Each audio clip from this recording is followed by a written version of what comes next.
Assalamualaikum warahmatullahi wabarakatuh. Selamat siang teman-teman semua, teman-teman setanah airku yang benar-benar kucintai.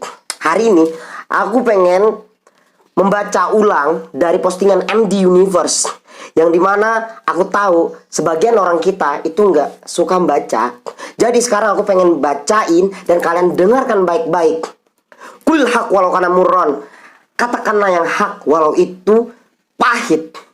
Dan aku juga mau kasih tahu, undur makola wala tangdur mangkola. Lihatlah apa yang akan aku jabarkan, bukan siapa yang mengatakan. Dengarkan baik-baik. Takut kok sama corona, takut itu sama Tuhan. Ini itu antara terlalu semangat atau bodoh amat. Ketika ada aturan, fatwa, perintah seperti ini dari pemerintah dan ulama. Contohnya, daerah darurat corona dilarang sholat id dan jumat. Juga ada DPR cegah corona, apresiasi fatwa MUI sholat jumat bisa diganti zuhur. Lalu netizen muslim pun like. Mereka pun banyak yang berkomentar seperti ini. Kalian lebih takut corona daripada Tuhan? Lalu juga ada yang bilang, Masya Allah, kenapa ada himbauan seperti itu? Kenapa jadi takut sama penyakit, bukan takut sama Allah? Katanya. Dengerin nih baik-baik. Mereka menganggap ulama yang ilmu agama sudah level tinggi banget, lebih takut virus daripada Tuhan. Begitu menurut kalian? Tidak.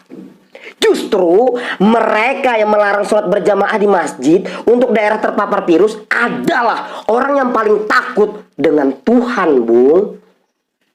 Tugas mereka adalah menjaga umat. Coba bayangkan jika masjid tetap dibuka, umat berkumpul lalu menyebarkan virus. Siapa yang akan mempertanggungjawabkan itu? Apakah pemerintah atau ulama? Atau Anda yang mau bertanggung jawab? Dipikir, Bung. Toh mereka hanya melarang sholat berjamaah, bukan melarang Anda sholat. Ini adalah bentuk ikhtiar atau usaha untuk mencegah virus, bukan mencegahmu untuk beribadah. Karena kita harus usaha sebelum berserah diri, bukan langsung pasrah. Itu namanya bunuh diri. Tahu nggak? Sholat berjamaah di masjid itu penting, tapi ikut membantu pemerintah serta menjaga diri dan orang lain itu lebih penting. Jika yang dituju adalah berjamaahnya, sholat di rumah bersama keluarga, toh juga bisa berjamaah kan? Betul nggak? Betul lah. Ini bukan kiamat. Ini hanya sementara.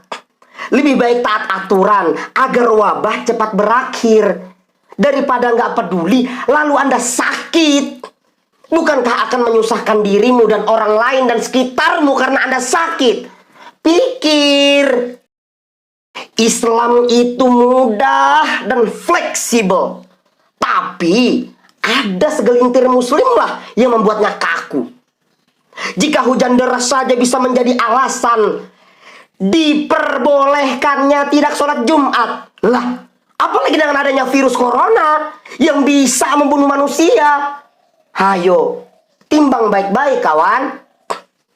Sudah saatnya beragama itu bukan hanya modal, semangat yang menggebu-gebu, tapi juga dilandaskan dengan ilmu.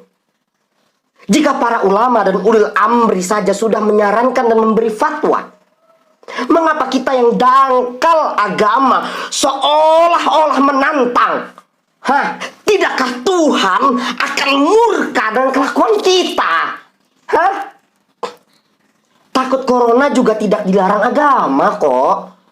Takut corona itu manusiawi, sama seperti takut dengan binatang buas, dengan bencana dan sebagainya. Dalam Islam dinamakan khauf tabi'i. Jenis takut ini adalah wajar dan tidak termasuk merusak keimanan seseorang. Bandingkan saja dengan seekor singa. Jika dengan makhluk yang terlihat dan mematikan saja tidak takut, mengapa kita tidak boleh takut dengan yang tidak terlihat sama-sama mematikan?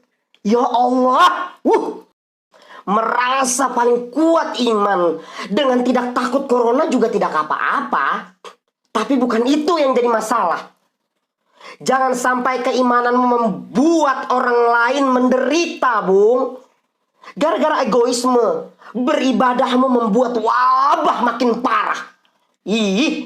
Takutlah dengan corona hingga kita belajar cara menghindarinya agar kita lebih waspada.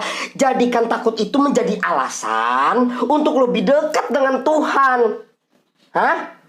Bukan malah menantang penyakit yang ada. Anda dipanggil Tuhan.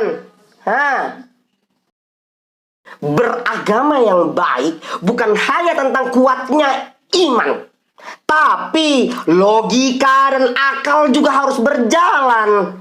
Beragama bukan ajang siapa paling berani, tapi siapa yang paling memahami. Kematian memang takdir Tuhan, teman-teman. Tapi terserang corona itu pilihan. Islam itu mudah. Tuhan juga maha baik. Tidak perlu memaksakan diri. Yuk, taati pemimpin. Jaga kesehatan dan banyak-banyak berdoa agar wabah ini cepat pergi dari negeri kita dan bumi tercinta. Salam universe. Wassalamualaikum warahmatullahi wabarakatuh.